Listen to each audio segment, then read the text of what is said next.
जय गुरुदेव। मकर संक्रांति के पावन त्योहार की आप सबको अनंत बधाइयाँ। मकर संक्रांति का त्योहार हमारे भारतीय संस्कृति के अंदर रचा बसा ऐसा त्योहार है जिसमें हम लोग उत्सव मनाते हैं, आनंद मनाते हैं और ये भावना करते हैं कि मकर संक्रांति के बाद हम लोगों के जीवन में उत्सव इत्यादि का आयोजन बढ़ता चला जाए। मकर संक्रांति को लेकर के अनेक प्रकार की घटनाएं और अनेक प्रकार के तथ्य हमारे को शास्त्रों के भीतर प्राप्त हो जाते हैं। सबसे पहले चर्चा करते हैं मकर संक्रांति के समय में गंगा स्नान करने की अथवा तीर्थ स्नान करने की क्या महिमा है। हम जब भी गंगा का स्मरण करते हैं या माता गंगा को याद करते हैं तब माता गंगा के साथ साथ महर्षि भगीरथी का स्मरण अनायास हो जाता है। महर्षि भगीरथी ऐसे अद्भुत तपस्वी थे जिन्होंने अपनी तपस्या के बल पर माता गंगा को स्वर्ग से धरती पर उतरने के लिए मजबूर कर दिया। अर्थात महर्षि भगीरथी माता गंगा के धरती पे अवतरण का निमित्त बने और महर्षि भगीरथी ने माता गंगा को धरती पर उतार कर गंगा के पवित्र जल धारा को लेकर के अपने पूर्वजों का तर्पण संपन्न किया और ये मान्यता पुष्ट होती चली गई। जैसे ही महर्षि भगीरथी ने गंगा माता के गंगा जल से तर्पण देकर के अपने पितरों के प्रति अपना कर्तव्य पूर्ण किया, वैसे ही उनके सभी पितृ मुक्त हो गए, अर्थात उनके मोक्ष की ओर की यात्रा प्रशस्त हो गई। इसका निमित्त महर्षि भगीरथी बने और महर्षि भगीरथी तब तक ये आयोजन संपन्न नहीं कर सकते थे जब तक गंगा जल उनको उपलब्ध न होता। और गंगा जल, चूंकि गंगा माता का विहार स्वर्ग में था, धरती पर वो गंगा माता नहीं थी, तो उन्होंने अपनी तपस्या के बल पर गंगा माता का अवतरण धरती पे करवा के गंगा माता के पवित्र जल से अपने पूर्वजों के प्रति उस कर्तव्य का निर्वहन किया जिसकी तड़प उनके भीतर में मौजूद थी। महर्षि भगीरथी की इस प्रवृत्ति से एक परंपरा आगे बढ़ती चली गई कि गंगा स्नान करके, तीर्थ स्नान करके और अक्सर संक्रांति के मौके पर जब यह आयोजन संपन्न किया जाता है, गंगा के जल के तर्पण से पूर्वजों का जो पाप है वो धुल सकता है, अर्थात पूर्वजों की यात्रा मोक्ष की ओर प्रशस्त रूप से हो सकती है।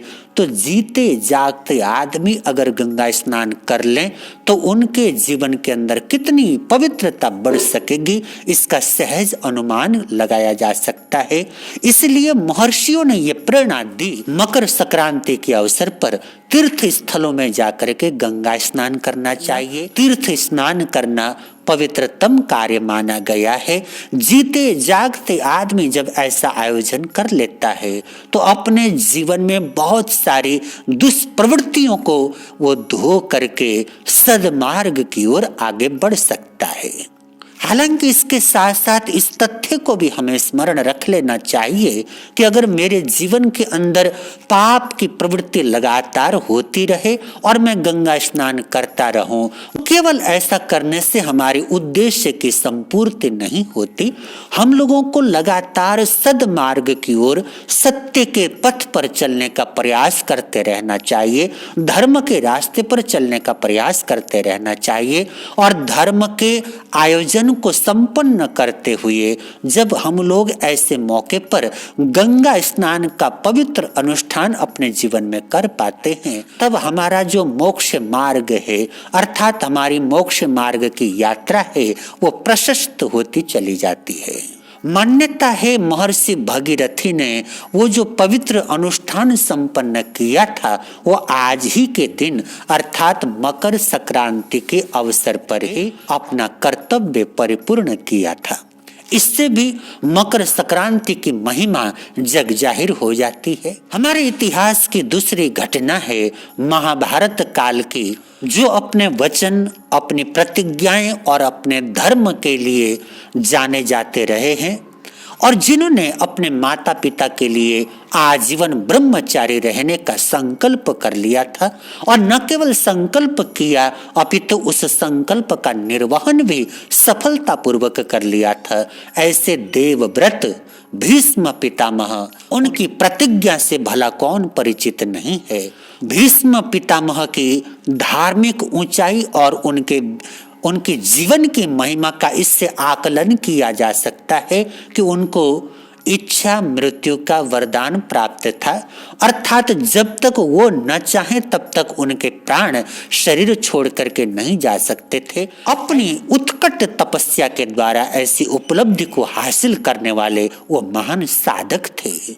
उस प्रसंग को स्मरण करें जब कुरुक्षेत्र की भूमि पर लगातार अर्जुन के तीर भीष्म पितामह के शरीर को बींधते चले गए और बींधते बींधते उनका शरीर जिस समय धरती पर धराशायी हुआ, उस समय तीरों की शैया पर, शर शैया पर भीष्म पितामह लेटे हुए हैं और कुरुक्षेत्र का वो मैदान, कुरुक्षेत्र के वो लोग, वो सभी उस दृश्य के साक्षी बने जिन भीष्म पितामह की प्रतिज्ञा को पूरा इतिहास जानता है। उनके दर्द को, उनकी पीड़ा को वहां पर उपस्थित प्रत्येक व्यक्ति महसूस करने की चेष्टा कर रहा है। तब उनकी पीड़ा से पीड़ित मन वाले लोगों ने आग्रह किया, भीष्म पितामह, आपकी इस पीड़ा को देखा नहीं जाता, अपना जीवन संपन्न कर लें, आपको इच्छा मृत्यु का वरदान प्राप्त है। मृत्यु का वर्ण करके अपने इस महिमा पूर्ण जीवन की जो महायात्रा है उसको संपन्न कर लें। तब भीष्म पितामह ने कहा, अभी नहीं, अभी दक्षिणायन का वक्त चल रहा है और मैं किसी भी कीमत में दक्षिणायन के समय में अपने प्राणों का उत्सर्ग नहीं करूंगा। मैं प्रतीक्षा करूंगा जब उत्तरायण का काल आ जाए, तब अपने जीवन को संपन्न करूंगा, तब अपने प्राणों का उत्सर्ग करूंगा। इसका जब कारण पूछा गया तब भगवान योगेश्वर श्री कृष्ण ने दक्षिणायन और उत्तरायण काल का महत्व प्रकट किया। उन्होंने कहा कि जो व्यक्ति दक्षिणायन के समय में अपने प्राणों का त्याग करता है उसकी मुक्ति नहीं हो पाती, वहीं पर जो व्यक्ति उत्तरायण के काल में अपने जीवन का उत्सर्ग करता है उसकी मुक्ति हो जाती है, उसको मोक्ष प्राप्त होता है। योगेश्वर भगवान श्री कृष्ण ने कहा, दक्षिणायन का काल बहुत सारे शुभ कार्यों के लिए, शुभ अनुष्ठान आदि के लिए बहुत पवित्र और बहुत शुभ नहीं होता। वहीं पर उत्तरायण का जो काल है वो श्रेष्ठ काल है, सर्वोत्तम काल है। उत्तरायण के काल में हम लोग जो भी अनुष्ठान करेंगे उसका पूर्ण लाभ कर्ता को प्राप्त होगा। श्रीमद् भागवत महापुराण के प्रथम स्कंद के 9वें अध्याय के 29वें श्लोक के भीतर में उत्तरायण काल की महिमा का वखान बड़े ही श्रेष्ठ और सुंदर ढंग से किया गया है। कहते हैं, धर्मं प्रवदस्तस्य सकाल प्रत्युपस्थितः यो योगिनश्छन्द मृत्योर्वाञ्छितस्तुत्तरायण। अर्थात जिस समय भीष्म पितामह धर्म का प्रवचन फरमा रहे थे, भगवान श्री कृष्ण की महिमा का वखान कर रहे थे, ठीक उसी समय उत्तरायण का वह काल उपस्थित हुआ। वह काल जो मृत्यु के ऊपर विजय प्राप्त करने वाले और भगवत परायण योगियों के लिए बहुत प्रिय होता है। अर्थात ऐसे योगियों के लिए जिन्होंने मृत्यु के ऊपर विजय प्राप्त कर लिया हो और जो भगवत परायण हो, अर्थात परमात्मा के प्रति जिनके भीतर में लगातार भक्ति प्रवाहित होती रहती हो, और जिन्होंने मृत्यु के पार अपने चरण न्यास कर लिया हो, जिनको मृत्यु मार न सकती हो, ऐसी अवस्था के ऊपर जो योगी पहुंच गए, उनको प्रिय लगने वाला उत्तरायण का जो काल है वो प्रारंभ हो गया, अर्थात उपस्थित हो गया।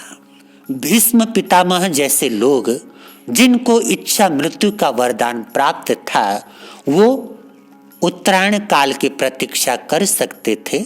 लेकिन हम लोग और आज के जमाने के लोग जीवन के भीतर में हम लोग पल भर का भी भरोसा नहीं कर सकते। आदमी अब है तब नहीं है, ऐसी स्थिति के अंदर कैसे तो वो उत्तरायण काल की प्रतीक्षा करेगा और कैसे दक्षिणायन काल में मृत्यु से बचेगा, इसका क्या तात्पर्य है। अर्थात जिसके भीतर में यह सामर्थ्य नहीं है वो क्या करे, ऐसे प्रश्न हमारे मन में आते हैं।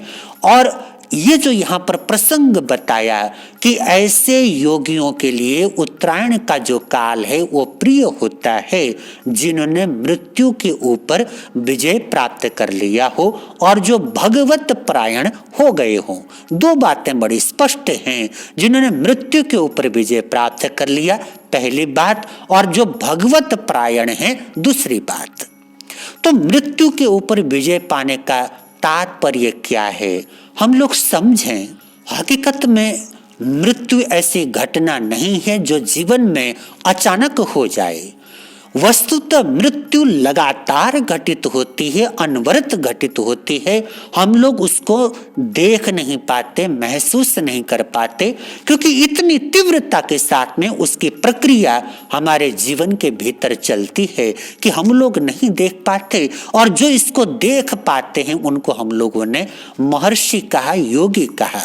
सत्य क्या है, हम अपने जीवन के भीतर में देखें, बच्चा जब पैदा होता है तो अचानक वो किशोर नहीं बन जाता, कोई किशोर अचानक युवा नहीं बन जाता, कोई युवा अचानक प्रौढ़ नहीं बन जाता, और कोई व्यक्ति अचानक वृद्ध नहीं बन जाता।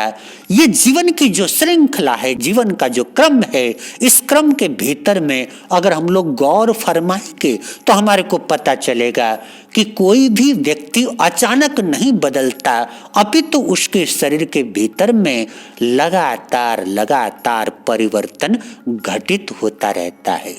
आप जाग रहे हो अथवा सो रहे हो, आप खा रहे हो अथवा भूखे हो, चल रहे हो अथवा बैठे हो, किसी भी परिस्थिति में हो, किसी भी स्थिति के अंदर हो, समय चक्र के अनुसार लगातार परिवर्तन आपके शरीर के भीतर में घटित होता है। और शरीर विज्ञानी यहाँ तक बतलाते हैं कि हमारे शरीर के भीतर में सबसे जो सूक्ष्म इकाई है, ऐसा प्रत्येक अणु 8 वर्ष से ज्यादा जीवित नहीं रहता। अर्थ क्या हुआ कि 8 वर्ष से ज्यादा आदमी के जीवन में पुराने जीवन का, पुराने शरीर का कुछ भी नहीं बचता। इतनी तीव्र गति के साथ हमारे शरीर के भीतर में परिवर्तन होता है, हमारे शरीर के अंग और प्रत्यंग बदलते जाते हैं, परिवर्तन हमारे शरीर में होता जाता है। उस परिवर्तन को हम लोग नहीं महसूस कर पाते, नहीं देख पाते। ऋषि मुनि लोग इस परिवर्तन के साक्षात दर्शन कर लेते हैं। इस परिवर्तन को जो देख ले उसी को सम्यक दर्शन बोला जाता है। सचमुच में इस शरीर के परिवर्तन को देखने वाला ही इस शरीर के भीतर रहे हुए अपरिवर्तनीय आत्म स्वरूप को देख पाता है, उसको महसूस कर पाता है। और आत्मा को अमृत बोला गया है। जो व्यक्ति आत्मा दर्शन को उपलब्ध हो जाए वो अमृत को उपलब्ध हो जाता है, और अमृत को जो उपलब्ध हो गया वो मृत्यु के ऊपर विजय पाने में सफल हो जाता है। ऐसे योगियों के लिए बोला गया है कि वो लोग मृत्यु के ऊपर विजय पाने वाले हैं। मृत्यु के पार जो बच जाए, अमृत है, उस अमृत के दर्शन कर लें, वही आत्म तत्व है और वही आत्मा परमात्मा बन जाती है। क्योंकि बोला गया है अप्पा सो परम अप्पा, जो आत्मा है वही परमात्मा बनती है। तो ऐसी आत्मा के जो दर्शन कर लेता है वो अमृत के दर्शन कर लेता है। ऐसे अमृत तत्व का साक्षात करने वाला जो योगी है वो अपने जीवन की दक्षिणायन और उत्तरायण की यात्रा को आकलन करने में वो समर्थ हो जाता है। याद रखें, दक्षिणायन का काल वो काल है जब राक्षसी प्रवृत्तियों को पनपने का अवसर प्राप्त होता है, और उत्तरायण का काल वो काल है जब दिव्य प्रवृत्तियों को पनपने का अवसर प्राप्त होता है। आपके जीवन के भीतर में, आपके मन के भीतर में जब जब राक्षसी प्रवृत्ति पनपने लगे, और राक्षसी प्रवृत्ति क्या है? दूसरों का सुख हड़प करके अपने जीवन को सुखी बनाने की चेष्टा करना, यह राक्षसी प्रवृत्ति है। वहीं पर दूसरों के लिए अपने जीवन का न्यौछावर तक करने की जो प्रवृत्ति है वो दिव्य प्रवृत्ति है, जहां दूसरों को खुशी दे करके हम लोग खुशी हासिल करते हैं, वो हमारी दिव्यता है। और जहां अपने सुख के लिए दूसरे को रुलाने की चेष्टा होती है वो राक्षसी प्रवृत्ति है।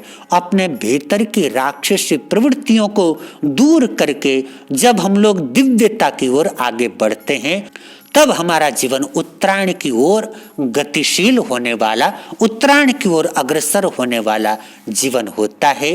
तो ऐसे अपने भीतर के अमृत तत्व को देखने वाला और अपने जीवन के भीतर में दिव्य प्रवृत्तियों को बढ़ाने वाला जो साधक है, वो सचमुच में इस उत्तरायण काल का लाभ लेने में समर्थ हो पाता है।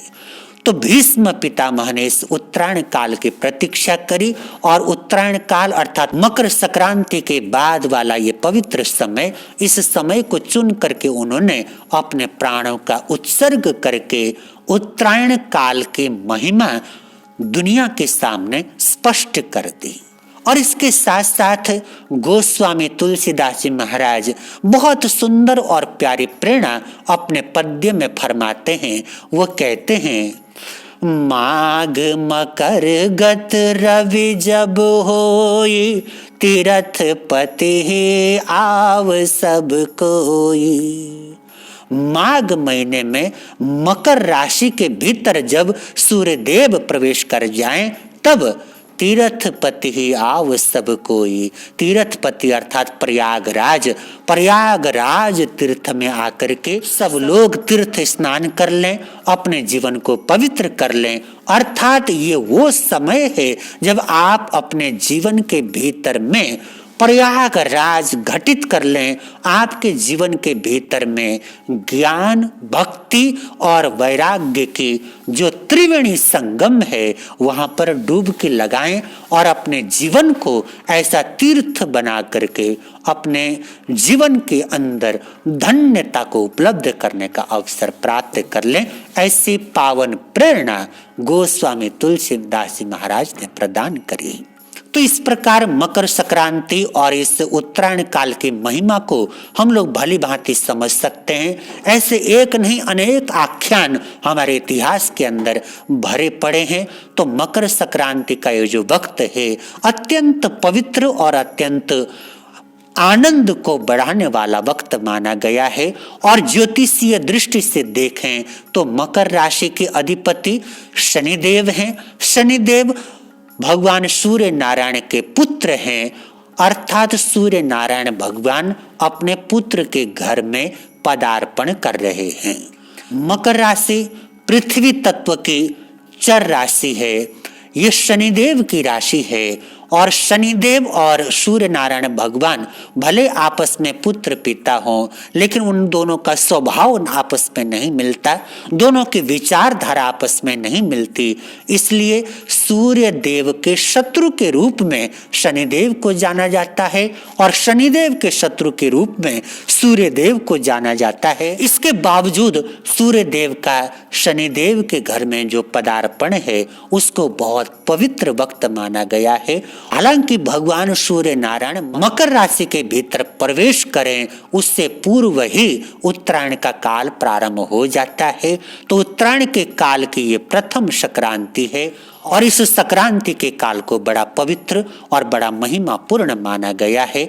संक्रांति का जो समय है, 14 जनवरी की रात्रि को 2:43 में भगवान सूर्य नारायण ने अपना धनु राशि का प्रवास परिपूर्ण करके मकर राशि के भीतर प्रवेश कर जाना है। 14 तारीख की रात्रि को 2:43 में सूर्य देव ने अपना राशि परिवर्तन कर लेना है और हम लोग उस समय सोए हुए होंगे।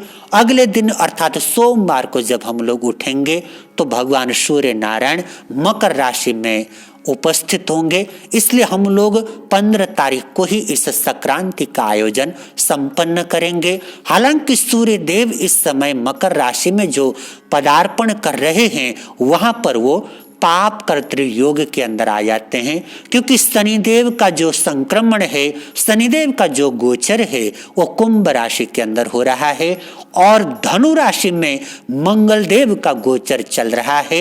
इधर मंगल देव हैं और इधर शनि देव हैं, बीच में मकर राशि में सूर्य देव का पदार्पण हो रहा है। तो सूर्य नारायण भगवान मंगल और शनि के बीच में आ गए हैं। इसको पाप कर्तृ योग कह करके पुकारा जाता है। तो ऐसे समय में जो मकर लग्न वाले जातक अथवा जातिका हैं उनको चाहिए कि ज्यादा से ज्यादा भगवान सूर्य नारायण का जप करें, उनकी आराधना करें और इस महीने के अंदर शनिदेव और सूर्य देव से संबंधित जो जमीन में उगने वाली चीजें हैं उनका दान करें, उनका उपभोग करें। जिनकी कुंडली के अंदर शनिदेव सकारात्मक हैं वो तिल गुड़ इत्यादि का उपभोग करें और जिनकी कुंडली के अंदर शनिदेव अगर पीड़ित हैं वो इन चीजों का वितरण कर सकते हैं, दान कर सकते हैं। सूर्य देव के लिए गेहूं का दान किया जा सकता है। तो सूर्य देव से संबंधित पदार्थों का दान करके, उनका भोग करके और उनके मंत्र का जाप करके हम लोग इस आने वाले महीने का लाभ प्राप्त कर लें, ऐसी सद्भावना करते हैं। मकर राशि के भीतर में उत्तराषाढ़ा नक्षत्र के अंतिम 3 चरण, श्रवण नक्षत्र के 4 चरण और धनिष्ठा नक्षत्र के प्रारंभिक 2 चरण आ जाते हैं। तो उत्तराषाढ़ा नक्षत्र सूर्यदेव का अपना ही नक्षत्र है, श्रवण नक्षत्र चंद्रमा का नक्षत्र है और धनिष्ठा नक्षत्र मंगल का नक्षत्र है।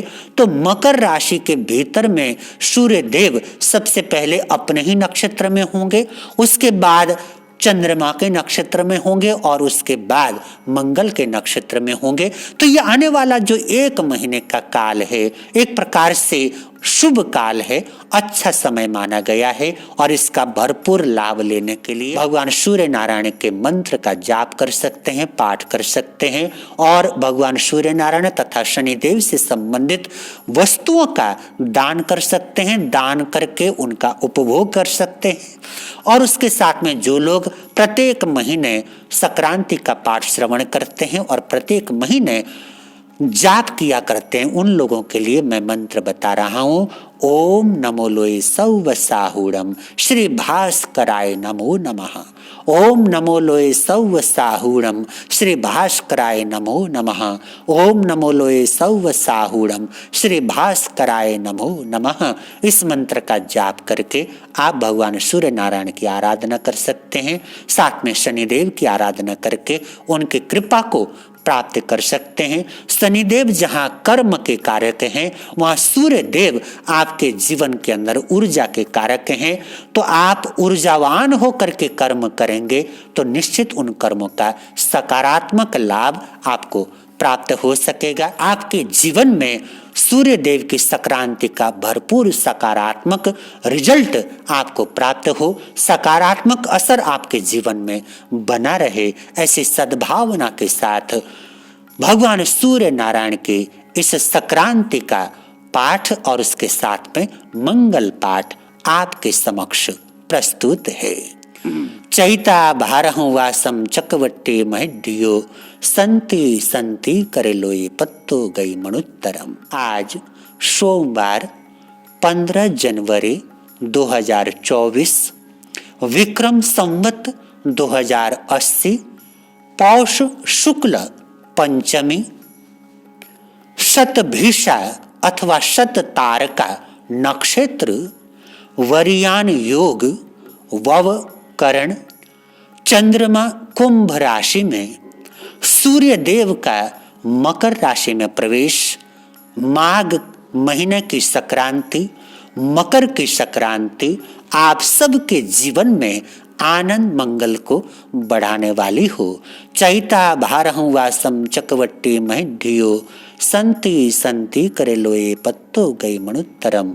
श्री चतारि मंगलम अरिहंता मंगलम सिद्धा मंगलम साहु मंगलम केवली प्रणतो धम्मो मंगलम। चतारि लोगुत्तमा अरिहंता लोगुत्तमा सिद्धा लोगुत्तमा साहु लोगुत्तमा केवली प्रणतो धम्मो लोगुत्तमो। चत्तारि शरणं पवज्जामि अरिहन्ते शरणं पवज्जामि सिद्धे शरणं पवज्जामि साहु शरणं पवज्जामि केवली प्रणतम धम्मम शरणम पवज्जामि। ये 4 शरणे दुख हरणे आनंद करने मंगल करने और न शरणा कोई होगा। जो भव्य प्राणी करे आराधन उसका सदा ही मंगल होगा, उसका अजर अमर पद होगा। जय गुरुदेव।